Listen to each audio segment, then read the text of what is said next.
Welcome to the Government Affairs Update from ACEC. It's been a while since we had one of these updates, and honestly, it's because we've been very busy. It's been a rip-roaring couple of weeks in Washington, D.C. Of course, the last time that we met was at Marco Island, Florida, for our fall conference, and of course, that event was really framed by the infrastructure debate. At the time, the House was poised to act on the bill, and we weren't really sure if they were going to. And of course, after the event, honestly, days after the event, the House did vote to pass their version of the Infrastructure Investment and Jobs Act, which has now been signed by President Biden and is now law. And of course, our other issue of focus has been the PPP FAR credits clause. And at the time, again, when we met, the House voted to pass their version of the bill, of the National Defense Authorization Act, which contained our waiver for the FAR credits clause on the engineering industry taking out PPP loans. And we were just waiting for the Senate to take action. And we find ourselves right now in early December in that same situation. The Senate has to act on this bill. And it's one of the few remaining legislative items that's still on the calendar. We have the CR passed earlier this week. Everyone was worried about the government shutting down, but the House passed the CR and the Senate acquiesced and agreed to keeping the government open, so that issue is moot. There's some more time on the debt limit, and it really looks right now that the Build Back Better plan is going to be pushed to 2022. So the NDAA is something that the Senate does have to deal with, and we would like them to adopt the House language. And to that effect, our advocacy team has released a new action alert encouraging our members to reach out to their senators and urging them to adopt that House language. And to kind of go over the state of play on the PPP FAR credits clause, I wanted to bring in Steve Hall to talk about where things stand and where we are on getting this done and how important the action alert is. So, Steve, welcome back onto the program. Jeff, thanks for having me. And yeah, that was a good recap. You know, we had two major objectives this year. One was a big comprehensive infrastructure-based recovery package, and since the conference, that's been done. And the other big objective was to get legislation through Congress to make sure our members could keep their PPP loans, which was the intent of Congress. And the Defense Authorization Act, or NDAA, has become the vehicle for that PPP fix. The House passed it, as you noted, back in September. And the Senate is taking up their version of the bill right now. And it's an open question whether the Senate will actually finish work on its bill, or if they just informally conference with the House and decide on the final provisions. Now, our provision was adopted unanimously in the House. It had bipartisan support. And we've got a bipartisan group of senators that support it as well. So we're working right now on a sign-on letter in the Senate to circulate and get as many senators on board. And we may be doing something very similar in the House. But the key right now and the action item for ACEC members is to reach out to their own House and Senate members and make sure that they let them know this is a priority. It's crunch time now. This is when it's going to happen. And we want those House and Senate members to contact the leaders of the House and Senate Armed Services Committee and let them know they want this PPP provision in the final version of the bill. So that's the objective.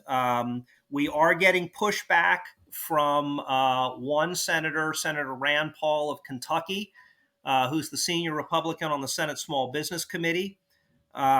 He pushed back when we tried to get this language into the infrastructure package as well, despite having support from every other committee of jurisdiction. So, when you're the senior person on a committee of jurisdiction, you have a lot of influence. So we've got our work cut out for us to overcome this opposition and to convince lawmakers in the House and the Senate to reject that and to keep our provision into the bill. So, Jeff, we're pulling out all the stops. We're fixing bayonets. It's go time now, and we need to play every weapon at our disposal to win this. That is a very good point. I mean, this is go time. It's a 2 minute warning. Use whatever euphemism you want, but now is the time to get this done because if this is kicked to 2022, really, again, the CR is taken care of. That's not an issue of concern right now. Build Back Better, really right now that looks like it's going to be pushed to 2022, and that's probably the next big legislative vehicle that could potentially contain a fix to the PPP solution. But again, that's not the ideal fix. I mean, we have an opportunity right now to get this done. What are your thoughts on using that Build Back Better plan as another vehicle to solve this PPP issue? Yeah, Jeff. I mean, we'll have fallback options if it comes to that. But look, we're in the House bill. We had a solid House vote. We don't want to lose this opportunity, and so and we need this now. I mean, members are feeling this already, and if this bleeds over into 2022, it's going to touch more of our members as they're forced to lower their overhead rates at levels that don't even meet their costs in order to comply with this dumb idea. So we need the win now, and so that's why we need to flood Capitol Hill with calls and letters from members saying get this done, uh, and it's the right thing to do. It will keep the program consistent with the intent of Congress that if firms use the loans for the core purpose for which they were intended, which was to save jobs, and our members did that, then they ought to be able to apply for forgiveness, and that's all we're asking for. Yes, now is the time. So get out there, make your phone calls, contact your senators, tell them to get out and to adopt the House language to the National Defense Authorization Act, which contains the House amendment on the PPP FAR credits clause. So, Steve, on the other main issue, again, going back to infrastructure, because now that this bill is signed into law, all eyes turn to implementation and getting a bill of this size out the door and having the money go where it needs to go and to the projects and to the programs that will effectuate this bill. How are things going right now? I know it's early, but what's your sense on how the Infrastructure Investment and Jobs Act is being implemented? What's your take on how this is happening compared to other bills in the past? I mean, it's starting to crank up, Jeff. But even we've seen this with new surface transportation programs. When the FAST Act was first passed, I mean, it takes a few months for the agencies and the DOTs to really crank up, and I think we're going to see that here. But it's interesting to note. I was with our chairperson Robin Greenleaf at an event at the ACEC Townhouse on Capitol Hill when we were honoring the 13 Republicans that were the difference makers in getting the Infrastructure Investment and Jobs Act signed into law. And she noted the fact that she's already, I mean, this was a day or two after the bill was signed into law, and she's already hearing from clients, uh, uh, letting her know that they're ready to move forward on projects that had been on hold for a long period of time. So I suspect there's member firms around the country that are getting similar calls and are starting to get engaged. But in terms of implementation, I mean, that really is going to become ACEC's major focus now. The lobbying phase is done.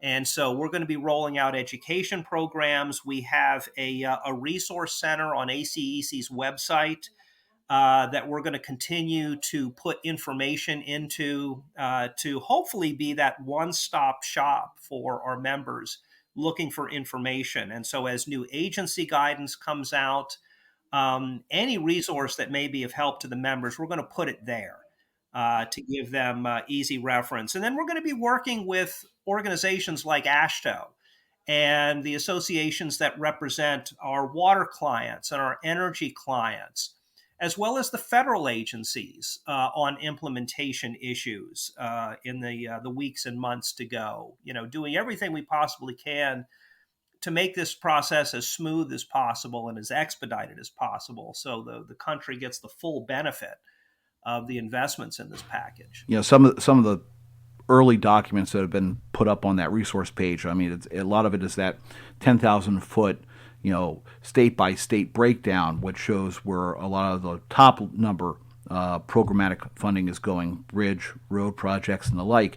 But this is really the second phase of this multi-phase process. You get the bill done first, and then you look at implementation. And we're going to have to be focused on this because as the bill is being implemented, we're going to have to pay attention to issues that are important to the industry, things like Buy American provisions, making sure that the money is going to where it really needs to go, and working with our member firms to better understand where the needs are and help get these monies to where they're really most needed. Yeah, that's a critical point. Yeah, that's a critical point. I mean, we're going to, there's going to be some challenge issues. You know, you referenced Buy American requirements, and, we had some problems there during the Recovery Act back in 2009. And because a lot of the technologies and pumps that are used in water projects often aren't made here. And so that kind of thing and other things that haven't yet materialized, I'm sure we're going to need to deal with. But again, it's all with the goal of making this program work as effectively as possible, get our members to work, their construction industry colleagues and others to work, so these investments can get done, and just demonstrate to lawmakers and to the American people the benefits of what big investments in infrastructure can do. Well, there's never any rest for the weary when it comes to advocacy, Steve. You still have a full plate of policies and issues to focus in on. So I can imagine that you're going to be very busy going into the end of the year. Yes, indeed. We're going to stay at it, and so we're focused on that. We're focused on PPP and getting that done this year, and I'm sure we'll have some new opportunities to tackle next year. I think Congress is going to take up a Water Resources and Development Act bill, and I'm sure there's going to be things we're going to need to work on regarding the implementation of the Infrastructure Investment and Jobs Act. So all good stuff, all great opportunities for the industry, and we're looking forward to it. Well, as you keep working on these issues and moving the ball forward, we'll be reporting about them here on the podcast. So stay with us, both on the podcast and also on that resource page on the website. And Steve, thanks again for coming onto the show and letting our members know what is going on in Washington. We'll stay at it. Thanks, Jeff. And once again, this has been the Government Affairs Update from ACEC. We will see you next time.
anything related to